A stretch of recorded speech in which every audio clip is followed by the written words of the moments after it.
안녕하십니까. 저는 30대 중반에 곧 결혼을 앞둔 예비 신랑입니다.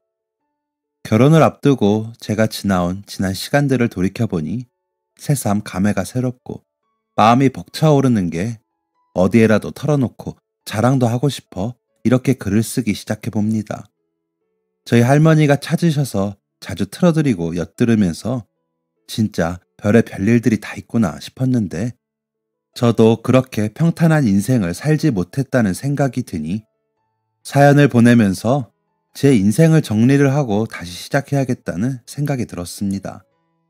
돌이켜보면 제 인생은 참 감사함이 가득한 삶이었습니다. 그 감사함이 씨앗이 되어 지금의 제가 있을 수 있었거든요.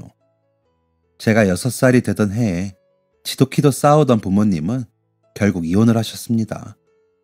아버지는 일용직을 전전하시던 분이었기에 저를 맡아 키우시지 못하셨고 어머니는 다른 남자와 살림을 차리시면서 저를 키우지 못하시게 되었죠. 결국 저를 떠맡으신 건 저희 할머니셨습니다. 제가 7살이 되던 해에 어머니 손에 이끌려 할머니 집 앞에 울고 있던 그때부터 할머니와 둘이서 살게 되었던 거죠. 어머니가 이제 너희 할머니랑 살아. 그럼 너희 아버지가 들여다보겠지. 아주 너희 성씨들은 지긋지긋하다. 다신 보지 말자. 라는 말을 남기고 돌아서셨을 때 저는 하늘이 무너지는 것 같았습니다. 그 어린아이가 하루아침에 엄마를 잃었을 때 그 마음은 어땠겠습니까? 사실 그 전까지 할머니와 왕래도 없었고 아버지도 자주 만나지 못하는 상태에서 할머니 집 앞은 그저 낯설기만 한 장소였으니까요. 돌아서는 엄마를 잡지도 못하고 그렇게 그 자리에서 울고 있는데 조금 지나자 할머니가 나오셔서는 들어가자, 배고프지? 라며 저를 집 안으로 이끄셨습니다.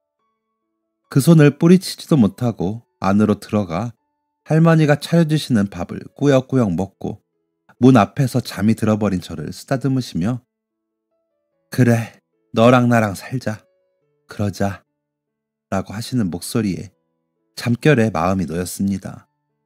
다음날 아침에 일어나 양치를 하고 세수를 하고 나오니 또 묵묵히 밥을 차려주시며 많이 먹어. 그래야 키 크지. 왜 이렇게 말랐어? 라며 제 앞으로 밥상을 밀어주시는 할머니의 모습은 아직도 잊지 못합니다. 할머니는 가사도우미 일을 하셨습니다.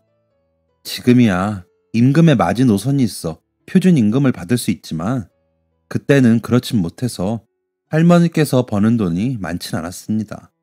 일하시는 집에서 가지고 오시는 반찬들이 있어 먹는 것이 부족하진 않았지만 유치원을 가거나 학원을 다닐 정도는 형편이 되지 못했죠.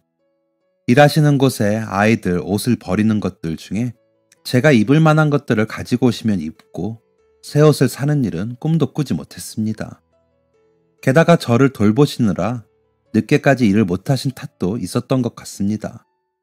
쌀이 떨어질까 걱정을 할 정도는 아니었지만 군것질은 참아야 하는 정도였습니다. 할머니는 갑자기 떠맡은 저를 키우시는 게 힘드셨을 텐데 한 번도 힘들다고 내색하지 않으셨습니다. 하지만 할머니의 파스가 늘어갔기에 저는 알 수 있었습니다. 할머니가 일을 가시면 저는 혼자 집에 남아 TV를 보고 할머니가 오실 때까지 기다리는 게 일이었습니다. 할머니가 가져오신 책을 보기도 하고 장난감을 가지고 놀기도 했죠. 다들 버려놓고 내놓은 것들이라 상태가 좋진 않았지만 저에게는 둘도 없는 친구들이었습니다. 제가 학교에 들어가면서 그 시간들은 사라졌지만 지금도 그 시절을 생각하면 가슴이 저릿합니다. 친구도 없고 그 작은 방에 홀로 남아 할머니만 기다리던 제가 너무 안쓰러워 안아주고 싶은 마음이 들거든요. 할머니는 아직도 그때 이야기를 하시며 눈물을 흘리곤 하십니다. 할머니는 부지런히 일하셨지만 형편은 좋아지지 못했습니다. 저는 그런 형편을 탓해본 적은 없었지만 얼른 어른이 되고 싶다는 생각을 했습니다. 할머니 고생 그만 시켜드리게 제가 돈을 벌면 좋겠다고 생각했거든요. 아버지는 할머니와 살면서도 만나지 못했습니다. 할머니와도 연락도 없이 지내셨기에 어떻게 사는 줄도 모르고 살았습니다. 그러다 보니 아버지와 어머니에 대한 원망이 커지더군요. 그러면서 할머니에 대한 고마움과 애정은 더 깊어졌습니다. 제 곁에 있는 사람이라고는 할머니뿐이니까요. 학교에 가서도 저는 적극적이지 못하고 혼자 지내는 시간이 많았습니다. 그런 저를 다른 친구들은 관심을 갖지 않더라고요. 저도 그냥 제 자리에서 해야 할 일들을 할 뿐이었습니다. 중학생이 된 이후로는 아침에 일찍 일어나 신문 배달을 하고 학교를 갔기 때문에 오전 수업은 거의 졸다시피 했고 다른 친구들을 신경 쓸 겨를도 없었습니다. 공부는 해보려고 했지만 점점 멀어졌습니다. 고등학교 때는 오후에 식당에서 아르바이트도 했기 때문에 더욱이 교우 관계는 관심이 없었습니다. 성적은 당연히 엉망이었고 졸업장만 겨우 땄다고 보시면 될 것 같습니다. 저는 열심히 돈을 모았습니다. 할머니 고생을 줄여드리고 싶기도 했고 얼른 작은 가게를 차려서 안정적인 수입을 가지고 싶었거든요. 그날이 빨리 올수록 할머니가 일을 쉬시는 날이 더 가까워지는 것이기에 그 날만을 그리며 열심히 돈을 모았습니다. 고등학교를 졸업하고 저는 정기적인 일을 갖기 위해 여기저기 면접을 봤습니다. 그러다가 백화점의 주차요원 자리를 구해 일하기 시작했습니다. 백화점 일이 끝나면 호프집에서 서빙을 했죠. 피곤했지만 통장에 잔고가 조금씩 쌓여가는 재미에 이겨낼 수 있었습니다. 고등학교 졸업 후 1년 정도는 그렇게 지냈습니다. 할머니께 생활비도 드릴 수 있어서 기분이 좋았습니다. 월세라도 보탤 수 있다는 게 기분 좋았습니다. 하지만 안 좋은 일은 한꺼번에 몰려오더군요. 할머니가 일을 다녀오시다가 빙판에 미끄러지며 넘어지셔서 고관절이 크게 다치게 되었습니다. 연락을 받고 가보니 온몸이 퉁퉁 부어 누워 계시는데 마음이 미어지더군요. 할머니 병원비는 600만 원 정도가 들었는데 그동안 모아놓은 돈으로 해결을 했습니다. 할머니는 한동안 누워서 생활을 하셔야 했기에 제가 버는 돈으로 생활비를 해야 했습니다. 그러다 보니 더 이상 돈이 모이지 않더군요. 그래도 중요한 것은 할머니의 건강이었기에 그저 열심히 일했고 할머니를 돌보며 지냈습니다. 하지만 할머니의 건강은 쉽게 회복되지 못했습니다. 혼자 계실 때는 화장실 가는 것도 힘들어져 성인용 기저귀를 사용하셔야 할 정도였죠. 식사도 제가 차려놓고 출근을 하면 일어나 드실 정도였습니다. 재활을 하기 위해서는 운동이 필수인데 제가 도와드릴 수 있는 시간이 너무 적었습니다. 할머니 연세가 그때 70대 초반이셨는데 고생을 많이 하신 탓인지 체력이 너무 약하셨습니다. 그러다 할머니가 어느 정도 회복이 되어 집 앞까지 나갔다가 들어오실 정도가 되었을 때 저에게는 더 큰 일이 생겼습니다. 바로 국방의 의무를 져야 한다는 입영 통지서가 나왔더군요. 아직 몸이 안 좋으신 할머니를 두고 군대를 가야 한다니 눈앞이 캄캄했습니다. 게다가 할머니의 통장 잔고와 제 통장 잔고는 제가 군대에 가 있는 동안 할머니의 병원비와 생활비로 사용하기에는 택도 없이 적었기에 그 걱정까지 더해지니 미칠 지경이었습니다. 제가 유난히 어두운 얼굴을 하고 있자 호프집 사장님께서 "너 요즘 무슨 일 있냐? 왜 그래?" 하고 물으시더라고요. 그래서 저의 사정을 말씀드렸더니 "동사무소 가서 혹시 도움받을 수 있는지 알아봐라. 노인들은 아마 요양인가 뭔가로 지원받을 수 있을걸?" 이라고 하시더라고요. 귀가 번쩍하더군요. 백화점이 쉬는 날 동사무소로 가 사정 이야기를 하고 제가 군대에 있는 동안 할머니의 생활에 도움을 받을 것이 있는지 알아보았습니다. 결과적으로는 도움을 받을 수 없다고 하더군요. 어디서 살았는지 죽었는지도 모르는 아버지라는 사람이 서류상에 존재해 있어 부양할 자식이 있다는 이유에서였죠. 조금의 희망이라도 가졌던 제 마음은 와르르 무너져 너덜너덜해졌습니다. 집으로 돌아와 할머니와 산책을 하는데 눈물이 나 걸으면서 울었습니다. 그런 저의 손을 할머니는 꽉 잡으시며 "할머니가 미안해. 할머니가 너무 오래 사나 보다. 미안해." 라고 하시는데 저는 감당하지 못하고 흑흑하고 울어버렸습니다. 그 눈물은 저를 위한 게 아니었습니다. 아버지에 대한 원망과 할머니에 대한 염려가 뒤섞인 눈물이었습니다.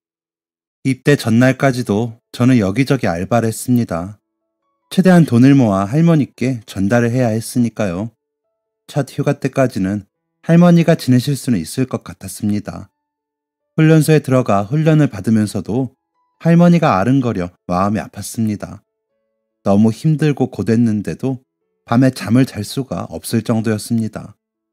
자대 배치를 받자마자 할머니께 전화를 걸어 잘 있다는 소식을 전할 수 있다는 사실에 안도가 되더군요. 한 달여 만에 들은 할머니의 목소리는 더 기운이 없어지셨습니다. 아직은 시장에 혼자 다니시긴 힘든 상태셨기에 드시는 것도 시원찮을 것 같아 마음이 안 좋더라고요. 할머니와 통화가 끝나면 화장실에서 혼자 우는 게 일이었습니다. 그러던 어느 날 한 동기가 너 무슨 일 있냐? 라고 묻더라고요. 그래서 아니야 라고 답을 했는데 야, 다 죽어가는 얼굴이면서 뭐가 아니야 라며 절 살피기에 할머니 이야기를 했습니다. 진지한 얼굴로 듣던 동기는 힘들겠다. 그런 일이 있으면 조기 전역도 가능한 거 아니야? 의가사 전역 라더군요. 그래서 웃고 말았습니다. 차마 아버지 이야기까지는 하고 싶지 않았거든요. 기다리고 기다리던 첫 휴가가 되어 저는 최대한 빨리 할머니가 계시는 집으로 돌아왔습니다. 다행히 할머니의 몸 상태는 더 나빠지지 않았고 전보다 잘 걸으시더라고요. 그래도 일을 하시기엔 불안해 절대 일하지 마시라고 말씀을 드렸죠. 그리고 저는 다음 날부터 부대 복귀 전날까지 공사장에서 일을 하고 돈을 벌었습니다. 그리고 그 돈을 할머니가 쓰실 수 있도록 통장에 입금을 해두었습니다. 그렇게 휴가 때마다 저는 공사장을 전전하며 일을 했고 돈을 벌어 할머니가 생활비로 쓰실 수 있도록 했습니다. 그렇게 네 번째 휴가를 나왔을 때 저는 일을 하다 발목에 자재가 떨어져 다치게 되었습니다. 휴가 마지막 날이었기에 치료를 받지 못하고 바로 부대로 복귀했죠. 제가 다리를 쩔뚝거리며 움직이는 게 시원치 않자 선임인 김 병장님께 알렸습니다. 그렇게 선임 하사님도 알게 되셨고 다친 경위에 대해 이야기를 하다가 제 형편을 알게 되셨습니다. 그러자 제 치료를 도와주시는 것을 넘어 저를 도울 방법을 강구해 주시겠다며 대대장님에게까지 저에 대한 이야기가 올라가게 되었습니다. 그러자 놀랍게도 저희 할머니를 돌봐주시러 부대의 한 상사님과 무선반장님이 나가셨고 아버지의 주민등록을 말소하는 방법으로 할머니가 정부 보조금을 받으실 수 있도록 해주셨습니다. 그리고 사회복지사님이 정기적으로 저희 할머니가 잘 계신지 들여다보시도록 해주시기로 약속도 받아주셨다고 했습니다. 감사했습니다. 정말 기적 같은 일이었습니다. 그것만으로도 너무 감사한 일이었는데도 불구하고 저를 조기 제대가 가능하도록 조치를 취해 주신다고까지 하셨습니다. 하지만 저는 그 방법을 선택하지 않았습니다. 어쨌거나 제 몫의 역할이었기에 끝까지 해내고 싶기도 했습니다. 그런 저를 보던 동기는 너는 정말 책임감이 있다. 나 같으면 옳다구나 하고 제대시켜달라고 했을 텐데 라고 하기에 그럼 내가 아버지랑 다를 게 없잖아. 감사하게 내 사정 다 봐주셨고 마음도 놓이게 해주셨는데 내 역할을 그만두면 안 되지. 할머니도 제대할 때까지 잘하고 오라고 하셨어. 지금까지 받은 것만으로도 벅차게 감사해. 라고 대답을 했습니다. 그리고 저는 또 제 생활을 열심히 했습니다. 휴가를 나가서 공사장에 나가는 것도 계속했죠. 상병이 되고 휴가를 앞둔 어느 날 동기인 상혁이가 건승아, 이번 휴가 때는 우리 집에 같이 안 갈래? 라고 묻더군요. 그래서 왜? 무슨 일 있어? 라고 물어보니 그냥 너랑 우리 집에 한번 가고 싶어서 내가 우리 부모님한테 너 자랑 좀 했거든. 그랬더니 궁금해하셔서 갈래? 라고 묻더군요. 부모님이 궁금해 하신다는데 또 거절만 할 수는 없어. 그럼 휴가 나가는 날 같이 가자. 참나, 내가 뭐라고 자랑을 하냐? 라고 답하니 야, 너같이 열심히 사는 애가 어딨냐? 나는 완전 철딱서니 없이 살았거든. 널 보면서 내가 얼마나 부끄러웠는지 몰라. 너는 어쩜 불평도 안 하고 그렇게 뭐든 열심히 하냐? 그래서 내가 자랑을 했다니까. 라며 웃더라고요. 쑥스럽기도 하고 괜히 민망해져서 저도 같이 웃어버렸습니다. 그렇게 가게 된 동기 상혁이의 집은 딱 봐도 부자구나 라고 느껴지는 집이었습니다. 상냥하신 어머님과 다정해 보이시는 아버님이 저희를 맞아주시는데 상혁이가 왜 그렇게 따뜻한 아이인지 알 수 있더군요. 식탁에 차려둔 음식은 정갈하고 맛있었습니다. 종류도 너무 많아 뭐부터 먹어야 할지 모르겠더라고요. 음식을 먹으며 할머니 생각이 나던 차에 어머님이 잘 먹네. 내가 갈 때 가져가라고 챙겨놨어요. 가져가요. 할머님 드시라고 전복죽도 좀 쌌어요. 라고 말씀하시는데 너무 감사하더라고요. 감사합니다. 너무 맛있었습니다. 라고 말씀드리며 웃었습니다. 그런 화목하고 풍성한 식탁에 처음 앉아 식사를 하려니 낯설기도 하고 행복한 가정이 이런 거구나 하는 동경도 생기더라고요. 식사가 끝나고 거실에 앉아 과일과 차까지 대접받으며 근황에 대해 이야기를 나누고 있는데 아버님께서 저기 내가 결례가 안 된다면 건순군 제대하고 자리 잡을 때까지 정기적으로 돕고 싶은데 괜찮겠어요? 내가 어릴 때 참 힘들게 컸거든. 그런데 우리 장인어른 만나서 공부도 하고 이렇게 결혼도 하고 회사도 세우고 했어.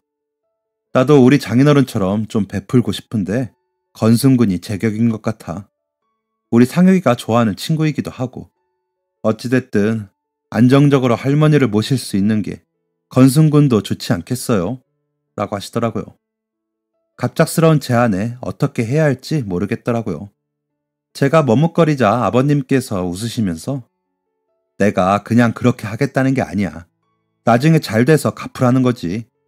우리 상혁이랑 같이 우리 회사 일 좀 배워서 해주면 더 좋고 라고 하셨습니다. 제가 배움이 짧아 도움이 될진 모르겠습니다. 제가 누구의 도움을 많이 받아보지 못해 너무 어리둥절합니다. 라고 했더니 상혁이가 야, 너 공부 안 해서 그렇지 머리 좋아. 군대에서 자격증 딴 게 몇 개냐. 늦었지만 대학 가고 졸업해서 우리 회사에서 같이 일하자. 라며 얼른 받겠다고 하라며 웃더라고요. 이게 무슨 일인지 나에게도 이런 횡재가 있는지 놀라워 어안이 벙벙하고 있는데 아버님께서 봉투를 주시며 이거는 일단 할머니 필요하신 게 뭔지 몰라서 이만큼만 넣었어요. 이걸로 할머니 필요하신 거 하고 제대할 때까지 하고 싶은 공부가 뭘까 생각해봐요. 우리 상혁이 말로는 컴퓨터 관련 자격증을 그렇게 단시간에 땄다면서요. 좋아하는 게 뭔지 생각해보고 이야기해줘요. 알았죠? 나는 얼마든지 투자하고 싶으니까. 라는 말과 함께 제 손을 꼭 잡아주셨습니다. 어머니는 제 어깨를 토닥이시며 아들 하나 더 생겼다고 생각할 테니까 부담 느끼지 말아요. 라고 해주셨고요. 집으로 돌아와 봉투를 열어보니 수표로 1,000만 원이 들어있더군요. 깜짝 놀랐습니다. 간단하게 할머니가 지내실 만큼의 돈이 아니고 너무 큰 돈이었으니까요. 할머니께 있었던 일을 말씀드리고 이 돈을 어떻게 해야 할지 의논을 했습니다. 할머니는 이야기를 들으시더니 고개를 파묻고 엉엉 우시더라고요. 이런 감사한 일이 어디 있니? 염치가 없어서 어쩌면 좋아. 이 할미가 못해준 걸 다른 분이 해주시겠다니 너무 미안하다. 라고 이야기하시면서요. 한참을 그렇게 우시는 할머니를 보자니 마음이 아프면서도 더 나은 삶을 살겠다는 의지가 생겼습니다. 저를 위해 이렇게 눈물을 흘리시는 할머니와 그리고 저에게 호의를 베푼 상혁이와 그의 부모님을 실망시켜드릴 수는 없다고 생각했습니다. 그래서 제가 공부했던 자격증 관련 학과가 있는 대학들을 검색해 봤습니다. 그 대학들 중 제 자격증으로 갈 수 있는 대학들로 추려보았더니 경기도 끝자락에 있는 전문대 몇 군데가 있더라고요. 물론 수능을 봐야 하긴 했지만 공부를 해본 적이 없었기에 가늠이 안 되더라고요. 그래서 일단 도전해보기로 했습니다. 그래서 더 필요한 관련 자격증이 없는지 찾아보고 제대할 때까지 따기로 했습니다. 수능 공부는 상혁이가 도와주겠다고 하더군요. 상혁이는 서울 상위권 대학에 다니다 군대를 왔는데 정말 많이 알더라고요. 공부라고는 중학교 때 이후에 해본 적이 없으니 깜깜무식인 저에게도 설명을 잘해줘 대충은 알겠더라고요. 휴가를 나가서도 공사장에 가지 않고 할머니를 돌봐드릴 수 있어 너무 감사하고 행복했습니다. 이 감사함을 갚는 길은 노력하는 일 뿐이라고 생각했습니다. 그리고 해내야 했고요. 병장이 되자 마음이 조급해졌습니다. 그 사이 아버님께서는 할머니가 지내실 집을 구해주셨습니다. 은혜를 더 입게 된 것이죠. 전에 살던 동네에서 좀 더 아래쪽에 있는 빌라였는데 1층이라 할머니가 다니기도 좋으셨고 깨끗했습니다. 할머니 침대는 전동 침대로 바꾸어 주셨는데 일어날 때 너무 편하다며 좋아하시더라고요. 하지만 다 제가 빚을 지게 된 거라고 하시면서 아끼고 깨끗하게 써서 나중에 다 돌려드리자고 하시더라고요. 할머니가 더 좋은 환경에서 지내실 수 있어 감사했지만 마음은 점점 무거워졌습니다. 그래서 더 열심히 공부했습니다. 제대를 한 달 남은 시점에 수능 시험이 있었기에 더 열심히 했습니다. 그렇다고 군 생활을 열심히 안 하진 않았습니다. 그럴 수 없었죠. 대대장님을 비롯한 간부님들의 배려와 도움 또한 저에겐 큰 감사였으니까요. 그래서 훈련도 생활도 모두 열심히 했습니다. 그러기 위해선 정말 저를 깎는 노력이 필요했습니다. 그런 저를 위해 상혁이는 곁에서 저만큼이나 함께 노력해줬습니다. 그랬기에 제가 하는 그 노력마저도 저는 빚을 지고 있는 것이었습니다. 수능날 하루 전에 집으로 가 할머니와 자고 다음날 아침 일찍 일어나 할머니가 힘들게 싸주신 도시락을 가지고 수능장으로 향했습니다. 그날의 그 떨림은 아직도 잊지를 못합니다. 솔직히 자신 없었습니다. 최소 점수만 맞추자는 생각으로 시험을 치렀죠. 시험이 끝나고 한동안 그 자리에 앉아 기도했습니다. 제발 제가 은혜를 갚을 수 있는 기회를 갖게 해달라고 말이죠. 지금 생각해보면 허무맹랑한 행동이지만 그때는 너무 간절해서 그렇게라도 해보고 싶었습니다. 집에 돌아오니 맥이 풀려 아무 생각이 안 들더군요. 할머니께 시험이 어땠고 어떤 부분이 어려웠고 어디는 쉬웠고 그런 이야기를 하다가 잠이 들었습니다. 아침에 일어나 보니 제가 잤다는 것을 알 만큼 언제 골아 떨어졌는지 모르게 잤더라고요. 상혁이 아버님께 찾아가 인사를 드리고 부대 복귀를 하기 위해 아버님 회사로 찾아갔습니다. 제가 한다고 하긴 했는데 아버님이 만족하실 만한 결과를 낼 수 있을지 모르겠습니다. 실망시켜드리기 싫은데 마음처럼 쉽지 않네요.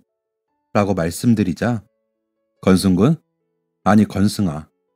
나는 너를 도울 수 있어 감사하고 있다. 너가 얼마나 열심히 하는지 상혁이가 전해줘서 다 알고 있어. 물론 이번에 실패할 수도 있어.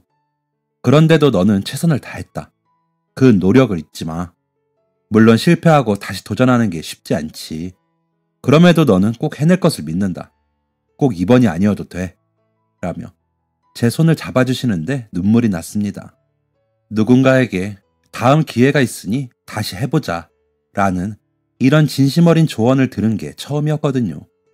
그런 말을 듣고 안심할 수 있다는 것조차 빚을 지고 있는 것이었지만 위로가 되었습니다. 부대에 복귀를 하고 상혁이에게 시험에 대해 이야기하고 아버님에 대해 이야기를 하고는 내가 뭐라고 이 군대라는 곳에 와서 그렇게 도움을 받은 것도 감사할 일인데 너를 만나 이렇게 도움을 받고 위안도 받나 싶다. 고맙다.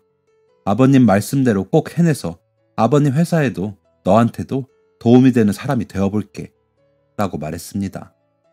그런 저를 보던 상혁이는 크게 웃더니 나는 널 보면서 많이 배웠어. 나 같으면 그런 환경에서 너처럼 웃으면서 할머니 걱정을 할 수 있을까 싶더라. 나는 아버지 덕에 좋은 환경에서 살다가 군대 온 게 내 인생 최대의 고난이었거든. 아버지 고생하신 이야기만 들었지 고생이 뭔지도 모르는 내가 널 보면서 배우고 있어. 너 대단해. 그런 대단함이 다른 사람들을 움직이는 거야. 너무 그렇게 부채의식을 갖지 마.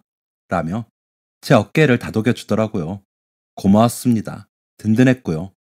그래서 이 마음들을 제가 꼭 갚고 싶었습니다. 제대를 하기 전 말년 휴가를 나와 여기저기 단기 알바라도 하려고 알아보고 복귀를 했다가 제대를 했습니다. 제대를 하고 탄 버스는 또 그전과 다른 느낌이더군요. 상혁이와 상혁이 집에 가서 상혁이 부모님께 인사를 하고 식사를 하고 집으로 돌아와 할머니께 큰절을 하고 할머니, 제가 받은 게 너무 많아서 앞으로 더 열심히 살아야 할 것 같아요. 할머니께도 효도할 테니까 제발 아프지 말고 오래오래 사세요. 라고 말씀을 드렸습니다.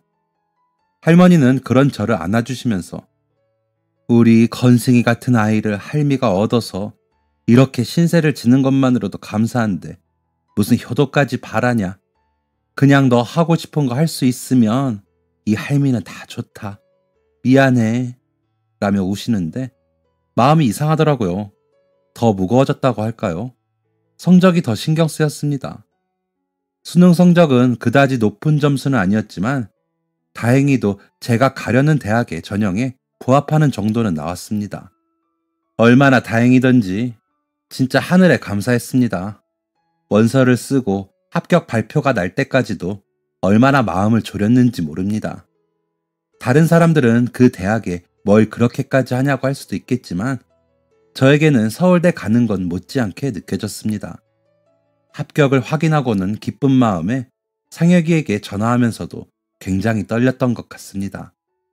상혁이는 그때도 진심으로 축하해주면서 야, 얼른 졸업해서 우리 아버지 같이 도와드리자. 부탁한다. 라는 이야기를 해주었습니다. 저를 낮춰보지 않고 대우해주는 그 태도에 저는 더 힘을 내게 되더라고요. 비록 야간 전문대이긴 했지만 제가 할 수 있는 것은 다 할 마음의 준비가 되었습니다. 상혁이 아버님은 등록금을 한 번에 붙이시고는 생활비는 내가 다달이 보내줄게. 다녀보고 더 공부하고 싶으면 편입도 하고 해. 그리고 할머니 생활하시는 거는 내가 더 자주 들여다볼 테니까 학교 생활 열심히 하고 라고 하시기에 아버님, 제가 아르바이트도 하면서 생활비는 벌어보겠습니다. 지금까지 도와주신 것만 해도 감사한데 더 신세질 순 없어요. 라고 답했습니다. 그러자 아버님은 건승이는 이런 면이 너무 기특해. 고맙다. 달라지지 않고 계속 씩씩하고 기특해줘서. 그런데 나도 건승이에게 약속한 게 있잖아. 그 말을 지킬 수 있게 해줘. 부탁이야. 라고 하시는데 온몸에 소름이 돋는 것 같더라고요. 세상에 제가 무슨 복을 받아 이렇게 좋은 분을 만나게 되었는지 모르겠더라고요. 그렇게 시작한 대학생활은 즐거웠습니다. 다른 친구들보다 나이가 있다 보니 더 열심히 생활하면서 성적 장학금도 받았습니다. 할머니는 그런 저를 보며 기뻐하셨습니다. 하지만 몸은 점점 더 안 좋아지셨습니다. 연세가 들수록 무릎도 안 좋아지시면서 거동이 힘들어지니 기력도 약해지셨습니다. 2년의 학교 생활을 마치고 졸업장을 받는데 너무 많은 생각들이 스치더라고요. 졸업을 하고 상혁이 아버님 회사에서 일할 수 있는 것도 꿈 같다고 느껴졌습니다. 더 나은 사람이 되어 은혜도 갚고 저처럼 어려운 사람을 도울 수 있다면 더 행복할 것 같았습니다. 그렇게 상혁이 아버님의 회사에 들어가 일하면서 매달 어머님 아버님께 선물을 했습니다. 아버님 회사는 프랑스를 비롯한 유럽의 회사들에 납품을 하시는 일을 했는데 저는 거래를 위해 개설해 놓은 서버를 관리하는 부서에서 일하게 되었습니다. 말이 부서지 저를 비롯한 과장님 한 분뿐인 부서라 항상 바쁘고 작업량은 많았습니다. 그래도 기쁜 마음으로 열심히 일했습니다. 저축금이 쌓여가는 재미도 있었죠. 할머니의 기력은 약해지셨지만 그 병원비를 제가 부담할 수 있어 감사했습니다. 아버님 회사에서 10년을 열심히 일했습니다. 회사는 규모가 점점 커졌습니다. 아버님은 경영인 잡지에도 나오셨죠. 그러던 어느 날 같이 일하시던 과장님이 건승씨, 혹시 코인이라고 들어봤어? 하시더군요. 그래서 들어는 봤죠. 과장님 그쪽에 관심 있으세요? 라고 답했더니 그런 게 대박이 나면 우리 같은 개미들도 부자 돼보는 거지. 안 그래? 라고 하시더라고요. 그런 이야기를 듣고 나니 또 그렇기도 했지만 요행은 바라지 말자는 생각도 있고 낯선 투자처에 두렵기도 해 웃고 말았습니다. 그런데 며칠 뒤 건승씨 진짜야 이건 해야 돼. 나 며칠 사이에 얼마 벌었는지 알아? 라면서 보여주시는데 눈이 번쩍 하더라고요. 한 달 월급보다 많은 금액이 수익금으로 적혀 있는데 솔깃했습니다. 그래서 과장님이 말씀해 주시는 곳에다 조금 투자를 해봤습니다. 한 달 용돈 날린다고 생각했습니다. 그것도 경험이라고 생각하기로 저를 다독였죠. 사실 마음은 그렇지 않았지만요. 그런데 결과는 굉장했습니다. 제가 투자했던 비용의 3배의 수익이 배당되더군요. 그렇게 생긴 돈을 시작으로 분산 투자도 해보고 다시 합쳐 투자도 하면서 점점 불려나갔습니다. 그러는 와중에 회사에는 안 좋은 일이 일어났습니다. 이사진으로 재직하던 분들 중에 한 분이 거래를 위해 가지고 나간 회사 돈을 가지고 마카오의 카지노에서 탕진을 한 뒤 사라지는 일이 일어났습니다. 거래를 트기 위해 간 길이라 큰 돈을 들고 나갔고 그 돈이 없어지니 회사는 다른 부분에서도 문제가 생기기 시작했습니다. 거래하던 공장에서는 소문을 들어서인지 대금을 치르지 않으면 일을 하지 못하겠다며 매정하게 굴어 결국 납품을 못 맞추는 상황에 이르기도 했습니다. 아버님과 상혁이는 그 사람을 잡기 위해 경찰과 공조했지만 숨어있는 사람을 잡기란 좀처럼 어려웠습니다. 회사는 결국 부도 처리를 하며 파산에 이르렀고 아버님과 상혁이는 큰 빚을 떠안고 말았습니다. 저는 제가 할 수 있는 선에서 회사에 도움이 될 수 있는 것을 다 해보았습니다. 하지만 제가 도울 수 있는 것은 개미보다도 작은 만큼이더군요. 어머님은 몸져 누우셨고 상혁이는 전과는 다르게 초췌해졌습니다. 그런 상혁이에게 그동안 모아놓은 통장을 내밀며 일단 이거라도 보태서 해. 내가 이것밖에 못 줘서 미안하다. 그 이사 잡으면 좀 나아지겠지? 기다려보자. 라고 했더니 상혁이는 야, 이거 다 놔주면 너 할머니랑 어떻게 할래? 고맙다. 아무리 그래도 이렇게 전 재산을 주면 어떻게 해? 라며 힘없이 웃더라고요. 아버님은 약해지실 법도 한데 포기하지 않으셨습니다. 어떻게든 그 이사를 잡아 죗값을 받게 하고 싶어 하셨죠. 그러면서도 다시 재기하시려고 노력하셨습니다. 그런 면을 보자니 아버님이 성공하셨던 건 그냥 쉽게 된 건 아니더라고요. 저는 코인이 나름 선방하고 있었기에 조금씩 팔아 생활비를 했습니다. 그러면서 제 취업을 위해 알아보고 있었죠. 그런데 제 인생의 행운은 더 남았었나 봅니다. 제가 투자했던 코인이 정말 어마어마하게 급등하면서 투자했던 금액의 100배 이익을 보게 되었습니다. 그 무렵 코인으로 100억대 부자가 된 30대들에 대한 기사가 난 적이 있는데 그 사람들만큼 대박이 났습니다. 물론 그 사람들처럼 몇백억을 수익으로 얻지는 못했지만 그에 준하는 만큼 수익이 났습니다. 저는 그렇게 오른 수익금을 보는 순간 제가 해야 할 일을 깨달았습니다. 환전부터 했습니다. 통장에 꽂힌 돈을 확인하고 바로 아버님께 연락해 만나기로 약속을 했습니다. 그러고는 아버님께 통장을 내밀고 아버님, 이 돈으로 급한 거 막으시고 다시 시작해보시는 거 어떠세요? 라고 말씀드렸습니다. 아버님은 눈이 동그랗게 커지시더니 너 이 돈이 어디서 났니? 하시기에 말씀을 드렸습니다. 아버님은 손을 부들부들 떠시며 내가 아무리 그래도 이 돈을 어떻게 쓰니? 아니다, 아니야. 건승아, 고마운데 이건 네 복이다. 가져가서 할머니랑 더 잘 살아. 라고 하시는데 제가 무릎을 꿇으며 아버님, 제발 제가 도움이 되게 해주세요. 회사 파산해서 닫았지만 이대로 그만두기엔 아까운 회사잖아요. 우리 다시 해봐요. 그동안에 저 도와주신 거 제가 이렇게 갚을 수 있게 해주세요. 갚으라고 하셨잖아요. 라고 말씀드리니 우시더라고요. 그렇다고 이 돈을 다 쓸 수는 없다. 너의 뜻이 그렇다면 투자를 하는 걸로 하자. 그 투자를 내가 받아서 꼭 성공해 볼게. 고맙다. 라고 하시며 계속 우셨습니다. 아버님과 상혁이, 저는 다시 회사 문을 열었습니다. 전보다는 작은 규모였지만 다시 문을 열었다고 여기저기 명함 돌리고 유럽의 거래처에도 알리고 하느라 한동안 정말 바빴습니다. 저는 가장 큰 투자자 겸 이사로 승진도 했습니다. 아버님께는 50억을 보내드렸습니다. 물론 증여세까지 제가 확실하게 냈습니다. 할머니가 꼭 그분들 불편하지 않게 도울 수 있는 것 다 도우라고 하셨기에 그러려고 다 알아보았습니다. 남은 돈으로는 상혁이네와 저희가 나란히 살 수 있는 아파트를 사는 데 썼습니다. 상혁이가 살던 전에 집보다는 작지만 그런대로 지내시기 좋은 곳으로 샀죠. 역시나 세금까지 확실하게 냈고요. 어머님은 할머니를 더 가까이서 뵐 수 있다며 좋아해 주셨습니다. 저 없을 때 벌써 두 분이 친해지셔서 가까우시더라고요. 아버님은 수익금이 생기는 대로 어기는 법도 없이 배분을 잘해주셨고 지금도 그러고 계십니다. 아무래도 확실한 투자처를 찾은 것 같습니다. 그리고 그 이사라는 인간은 돈 떨어지자마자 공항으로 들어오는 것을 잡았습니다.